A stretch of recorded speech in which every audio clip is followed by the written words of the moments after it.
focused our unit on wellness, and there were four main components that we wanted to look at: nutrition and physical activity. We touched on the first week, and then the second week we looked at sleep and communicable diseases, basically just common illnesses. Okay, so for our rationale, I'm not going to read all that, but basically our goal was to help the students develop physically, which in turn will help them, develop mentally, emotionally, socially. It's kind of all interrelated. At the middle school time, that's when kids grow the most and are, that's when they're growing, their bodies are changing, and that's when they need to be the healthiest and have the healthiest lifestyle because it's really going to affect them. So that was our basic concept. We have a lot of hands-on activities in our unit that give the students ideas of ways to be active in each of the different main areas that we discussed. So this is day one. Our objective was just to introduce all the areas for this, our four main topics for this day. For our anticipatory set, the students were just pretty much broken up into groups. They were given a big sheet of easel paper, butcher paper, and just write down what their ideas about wellness were, what they think it means to be, to live a healthy lifestyle, just to see what they think, what page they're on with that sort of thing. For modeling, there's class discussion, kids asking questions, and an introduction of what, having good sleeping habits are, communicable diseases, exercising, and nutrition. And then for the guided practice, students were put into the same groups as they were for the anticipatory set, and they were to use the internet, study each group was to study one of the topics more deeply and kind of explain it to the rest of the class. For day two, nutrition in our bodies, this was just how nutrition affects you in a good way and a negative way if you don't have good nutrition habits. Anticipatory set for the students to think about what they've eaten. It's kind of like a food log for the past couple of days, to think about what they've eaten, and then to get together in a group and talk about it, talk about the choices they made, whether they're healthy choices or whether they think they're poor choices, and maybe how those things could be changed. For the modeling, class discussion, kids asking questions about maybe if this is a good idea to eat this, if this is not, and also how nutrition really affects them, how it could positively, how they could feed off that, it could make their day better or worse or whatever. Nutrition also, obviously, obesity is a big thing that comes along with nutrition, so this can mentally affect you too. If your nutrition's bad, you can, low self-esteem, all that stuff. It's not just a physical issue, it's mental, emotional, and social as well. For the guided practice, the students they'd be given a copy of the lunch menu that the school, the food that the school provides, and they would go through it, pick out things that they think are healthy choices, pick out things that they think are poor choices, and why they think these things are bad. And that would just, it helps them learn how to make healthy choices. If they're introduced to what are healthy foods and how to make those choices, then they're more likely to put that into practice in their daily life. Day three, diet choices. This is more main nutrients that are supposed to be involved in your diet, like the fats, the carbs, vitamins, minerals, how much of it you're supposed to have daily. And that's what the modeling part is. It talks about how much the students were supposed to have and how much not. For the anticipatory set, there's a website called mypyramid.gov. And basically, you can just put in your personal information. I couldn't get this on a PowerPoint because it wouldn't copy. I'll pass it around. You put in your personal information, your weight, your height, your age, sex, all that stuff, how much you're active, and it will give you a nutrition plan specifically for you, how much of each you're supposed to have in your daily of all the different kinds of foods. So that'll help them, it gives them something physical to look at to see what they're actually supposed to be eating, what they're supposed to have in their diet. And then for the guided practice, magazines, they'll go through magazines and pick out foods. That just will help them be able to see what kind of foods that they actually should be eating and be able to put them into the right categories that they need. Day 4, exercising your body. This was just to teach the students the advantages of living an active lifestyle as opposed to being sedentary and not getting up and moving around. This anticipatory set was to get the students out of their seats. Each corner of the room would have a different activity, physical activity like jumping jacks or something like that, just to get them moving around and seeing, all the different kinds of activities they could do.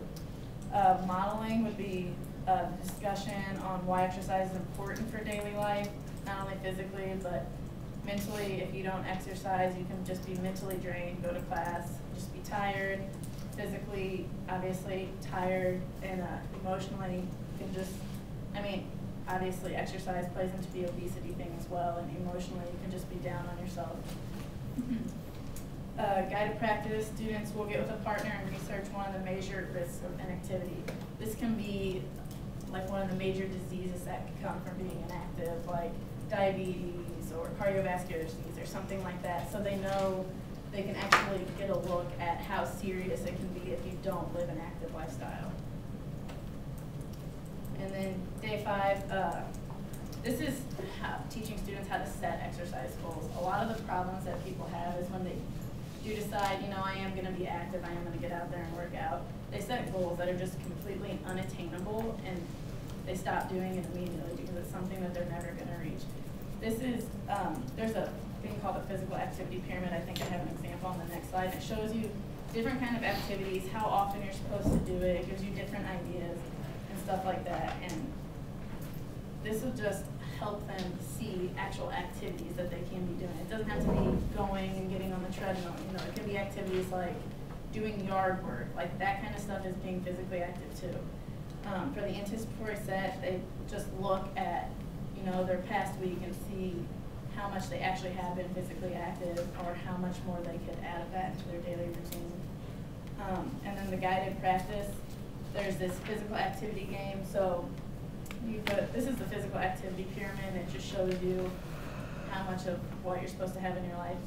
And just put 2 pyramids on the board and have note cards with different activities on it, and have the students on 2 teams race to put the activity in the right section of the pyramid. So that would be that game. Okay, and then the following week, we would transition into sleep.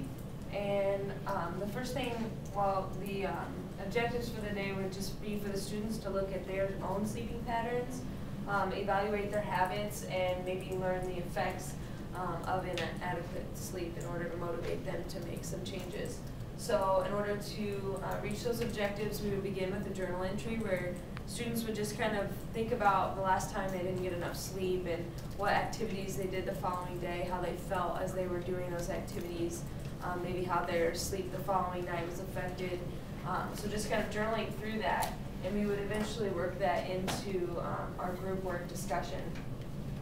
Also on the first day, they would be given a worksheet here where they would log what time they went to bed, what time they woke up, and calculate how many hours of sleep they got. And then they would also just jot down a couple of mood behaviors that they experienced that following day in hopes to make a connection between loss of sleep and possibly poor behaviors or bad moods. And if they have good sleep, then maybe happier moods or better behaviors. So hopefully those connections will come out in the group work where students will be organized based on their average number of hours that they slept.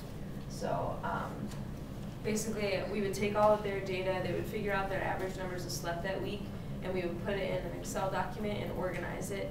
So the kids who are getting the least amount of sleep on average per night would be grouped together. That way they can look at the behaviors and see if they found similarities or differences. And then the kids who were getting a whole lot of sleep, they would also be grouped up. It would kind of be sectioned off like that. So they would look at both what they logged in this worksheet, and they would also look at the journal entry that they saw. So hopefully that would bring out some experiences that they have.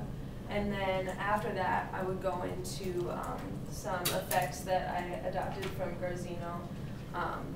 And she just like bullet points kind of the effects, which are ones that I talked about in my other presentation, but just being tired and not alert, not able to think clearly and stuff like that. So that would be the first day. And then hopefully that would motivate students to think about how they could improve their sleeping habits. So here, the objective would be to identify good and bad sleeping habits and then potentially set some goals for themselves. So we would begin with a head-to-bed worksheet, which I got from sleepforkids.org, which is this new website just released, I think, a couple months ago, actually, and it had some really cool activities if you want to check it out. But it's a maze, and as you go through the maze, the dead ends are pictures of things that are bad habits, like worry. One of them is a can of soda, loud music, action games. So when they run into those dead ends, they have to take another path to get to the bed, which is like the main point to go to. So through this activity, the kids should be able to identify what bad habits there are, and maybe make a connection to why they would be. Caffeine, heightens your activity level, or action games gets your brain really wired or whatever, so they would be able to calm down before bed. After that, we would do the sleep card game, which was adopted from the same website. And it's kind of like memory match. Basically, there are positive habits and negative habits, and your goal is to find the ones that match and cancel each other out. So through this, they would also be able to identify bad habits and good habits. And then each group or each pair of partners would be asked to present one good or bad habit and try to connect it to something that they do or something that they hope to change. And then for their assessment, they would have a quick writing response of 2 to 3 sentences of what their habits are now and 2 to 3 sentences of what they would like to change, just to kind of reflect on that day.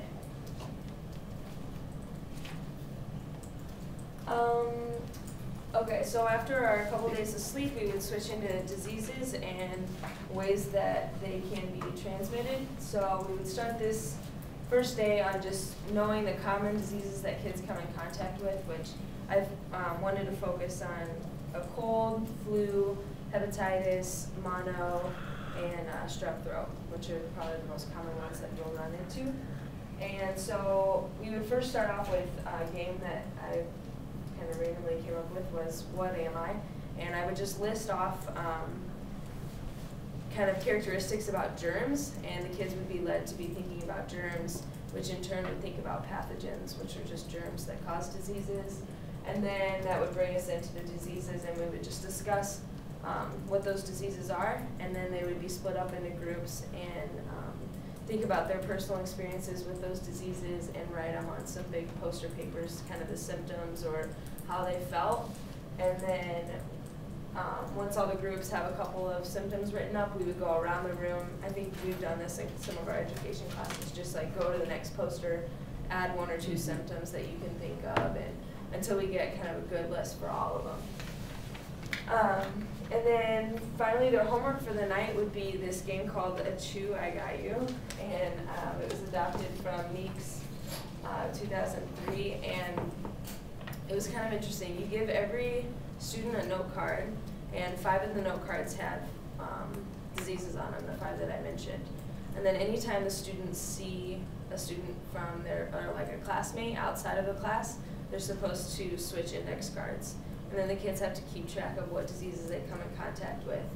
So this is just kind of simulating how person-to-person contact is really one of the main ways that they come in contact with diseases, and how important it is to keep good hygiene in that. So they would do that kind of throughout the day, maybe even the beginning of the next day, and then we would talk about it on our last day of instruction, which takes us to day 9. And here we want to see how we come in contact with pathogens, leading into that Achoo game, and then also ways that we can reduce that risk. So students, we would begin by discussing what diseases they came in contact with and maybe how they would be transmitted. And then also the students who come to class with the diseases will be asked to stand up and just give a quick definition of their disease. And then the students who don't have diseases would mention some symptoms that correlate. So we would kind of get a quick review of what happened the day before. And then I saw this air freshener demonstration, which was also from Meeks, and they suggested taking an air freshener and spraying it, and then asking the kids to think of the particles from the spray can as germs. and how even though when we see them come out, but even though we see that they disappear, we can still smell the air freshener, and so the germs or the pathogens are still there and can still cause diseases. So then I would introduce, okay, that is one way that you can come in contact with them, is just through breathing. And then the students would work quietly among themselves and list maybe one or two other ways that you come in contact with pathogens. The group would come, or the class would come back together, and I would take a cloth and cover it over the air freshener and spray it and say, did anybody see germs? Can anybody smell the air freshener? And the answers would be no. And I would say, well, one way to prevent pathogens is to cover your mouth when you sneeze or cover your mouth when you cough. And so that would be the demonstration for that. Then they would break up once again and just look at ways, if they take the way that they come in contact with pathogens, one way to prevent coming in contact in correlation with that. So that would be their assignment, to look through that. And then there's also just a quick worksheet to do at home that's kind of an independent way to make sure that all the students understand independently ways that they can reduce the risk. And then to finish up our activity, we thought it would be nice for the kids to be active. So we thought we would take them out to the playground and play Capture the Apple, which is a spin-off of Capture the Flag. So basically we would begin the lesson just by describing the directions, which this is actually the activity that we gave you. And just describe I'm sure all of you know Capture the Flag, right? Okay, so they're just running around trying to capture the other team's flag. The only difference is when one of the kids gets sent to jail, the teacher would be there with a list of questions. And once someone came to rescue them, both the rescuer and the prisoner had to answer separate questions correctly in order for them to be released. So that would be a way to incorporate all the information that we learned while still keeping the kids active and making it fun.